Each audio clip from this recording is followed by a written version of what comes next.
అది నా సంపాదక అనుభవంకి పనికొచ్చింది. అలా కొంతకాలం 7 ఏళ్ళు పత్రికా రంగంలో చేశాను. నా విద్య అయిపోయిన వెంటనే బిఏ అయిన వెంటనే నేను ప్రయత్నించిన ఉద్యోగం అదే దొరికింది నాకు. ఎక్కడ అది కేంద్రము? విజయవాడలో. అది కూడా చిత్రంగా నేను అప్పుడు ఆ సమయంలో పర్లాగ నుంచి బయలుదేరి ఉద్యోగం చేసుకోవాలని నిశ్చయించుకున్నా. ఎందుకంటే మా నాన్నగారు అనేవారు డిగ్రీ వరకు చదివిస్తాం, తర్వాత ఉద్యోగం చూసుకోవాలంటే అది నా మనసులో ముద్రించుకుపోయింది. పై చదువులు అనేది నేను ఊహించలేదని.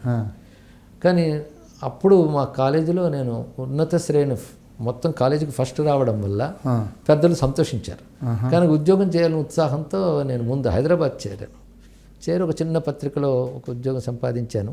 ఈ లోపల బెరహంపూర్ యూనివర్సిటీ వాళ్ళకు ఉత్తరం పంపించారు ఇంటికి, ఈ చదువుకు గాను యూనివర్సిటీలోకి వచ్చి చేరవచ్చు, లేకపోతే ఇంకెక్కడైనా మీరు చదువుకున్నా మేము ఆర్థికంగా సహాయం చేస్తాం, ఫెలోషిప్ లాగా.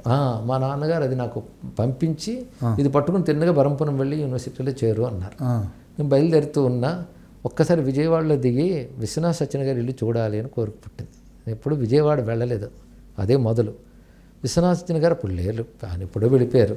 కానీ ఇల్లు ఉంటుంది చూద్దామని వెళ్తే అప్పుడు విశ్వనాథ్ సత్యన గారు అబ్బాయి విశ్వనాథ్ పావన శాస్త్రి గారు వారు పరిచయం అయ్యారు.